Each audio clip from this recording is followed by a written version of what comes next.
Right, our next topic is about functions. So functions is a very tricky topic, right? So I'll try to simplify it as much as I can, right? So what we are talking about today is I'll keep using this text feature, so I would recommend you also to do it as well.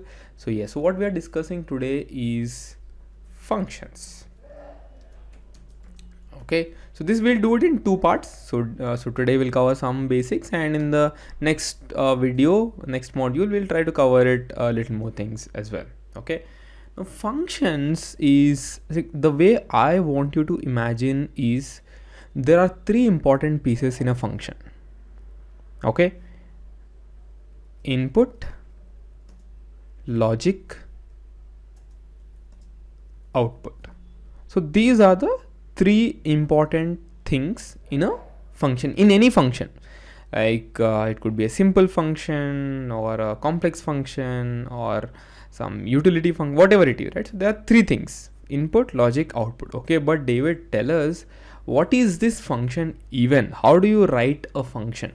See, a function is nothing but something that you can reuse every time. I'll tell you an example.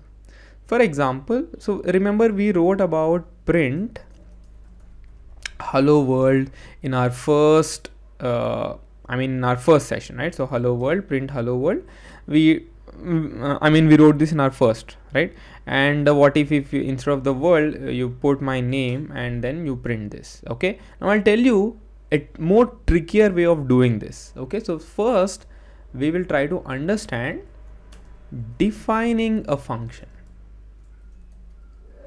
Okay, so yes, again, don't forget to add this. So we'll talk about, okay, so this is not, okay, I'm sorry, I should have added it in a text cell, isn't it? Text. Okay, so first we will learn about defining a function. Okay, now define, so let's say we call it hello function. Okay, define. First I'll write it and I'll tell you how to what am I actually doing. Okay, print hello world and then run this. Okay, now if you just do hello, if you just call this function, it will automatically run what is happening inside this. Okay, so David, lots of things happened. What are you doing here? It's very simple. So every time you start with a word called def, so which is nothing but you're defining something. That's what def stands for. So def, then this is your function name. So in this case my function name is hello. Then you put couple of normal braces, right, and then a colon. So every time you put something important, something like a condition or a function, you end it with a colon. Then after colon you put whatever you want to do. So in this case, let us go back to what we discussed in the start. So we discussed about input, logic, output. So let us try to write what is the input here. Input is which is inside braces. Is there anything inside braces for this hello function? No, right? So put no. Now logic, what is the logic? So just print hello world, right? So print is the logic. Then right, so output, you get this output hello world, right? So you actually get this hello world output. Okay, so input, logic, output. Now for example, you can also, so this is called calling a function, right? So just to be clear, so how do you, once you create a function, so how do you use this function is by calling. So that is called calling a function. Okay, I'll put it here. Okay, so this is called calling a function. You call the function with its function name. So this is called function name and couple of braces, so which will tell that this is actually a function. If you just do hello, this will not understand what are you trying to do actually. So this is just telling you that this is a function, right? But if you do this, it will actually run the function and give you the output as well. Okay, Now the next thing is, so my input here was nothing, right? Now what if I give my name? Okay, so let us see how do you actually pass something inside this function. So that you can do, so let us copy the same code.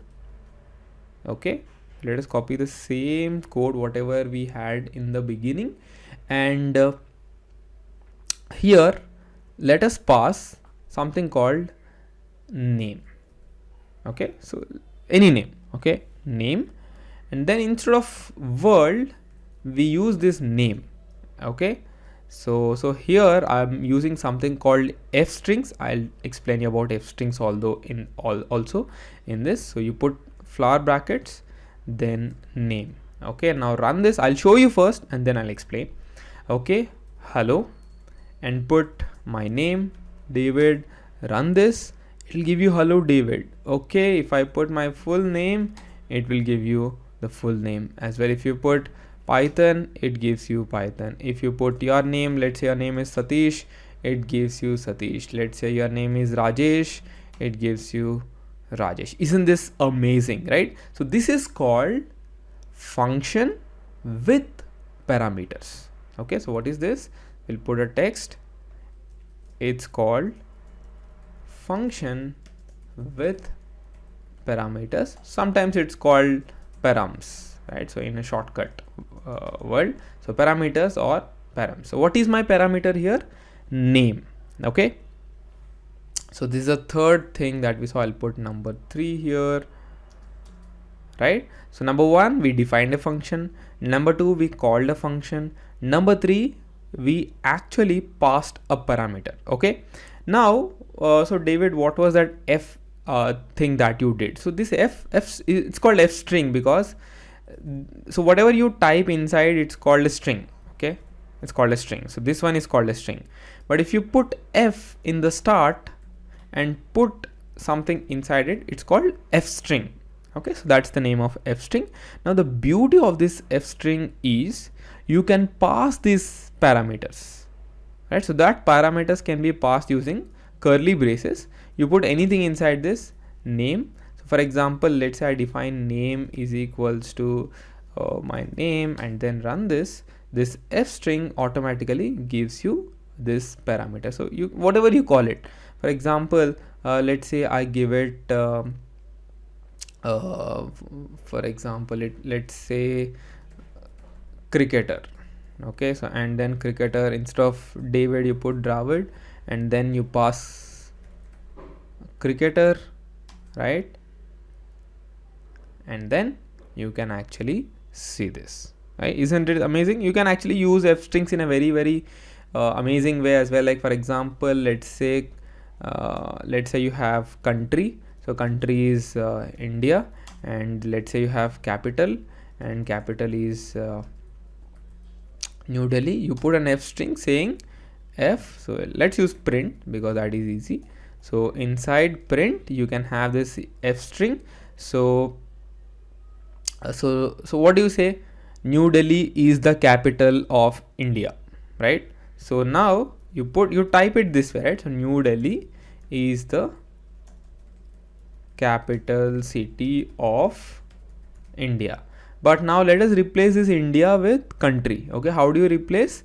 Put flower brackets, put country, right? And replace this New Delhi with a capital, and that's all. Okay, now you run this. Okay, I've put, it's my mistake. Yes, spelling mistake. You can see New Delhi is the capital of India. Like for example, you replace it with anything that you want. Let's say we go with Australia. What's the capital of Australia?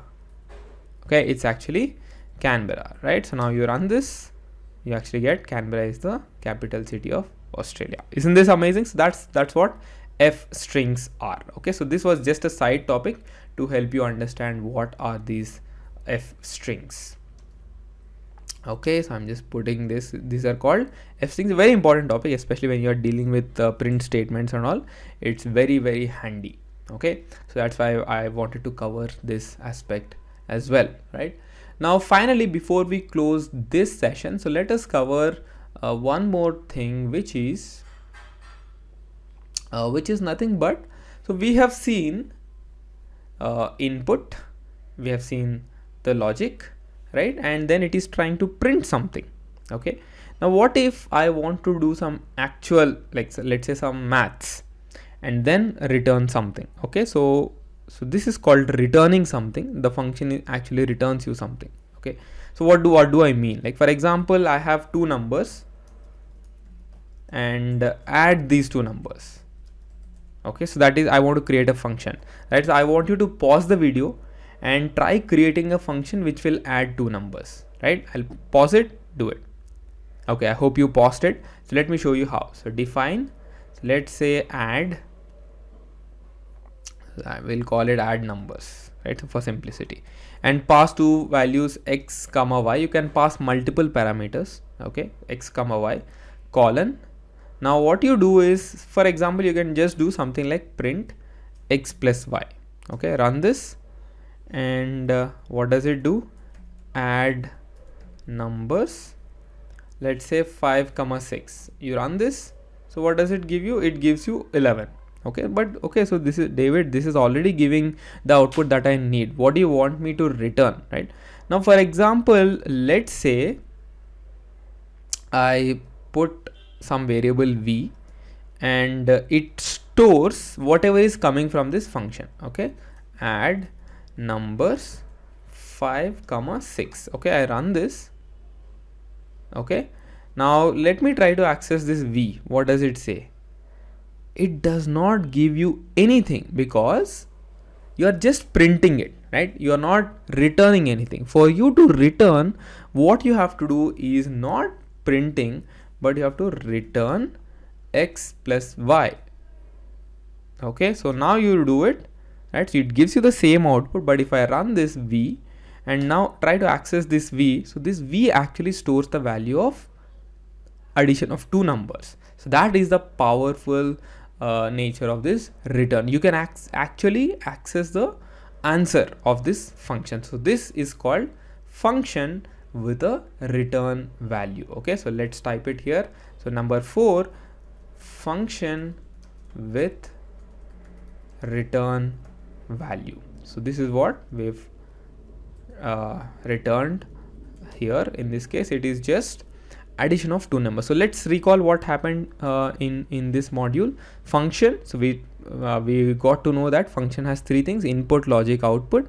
How do you define a function? You put this def keyword, function name, then couple of braces, colon, you put whatever you want, right? How do you call this function? Basically you are trying to access this function, so hello, couple of braces, this will give you hello world. Then function with parameters, so you pass a a name, right? You can see hello of name, and then automatically it will give you that name, right? So you change that name, automatically it will change, right? So that's the reusability of the function is what makes it so powerful. Then we covered a little bit of f strings as well. So f strings are very powerful. You can pass dynamic elements inside f string. Then the last one, function with a return value. What if you want to use the final answer of the function? You just add this word return, and then whatever input you have, whatever computation you are doing, you return it, and then that will be stored in the assigned variable. So that's all for this module. See you in the next one.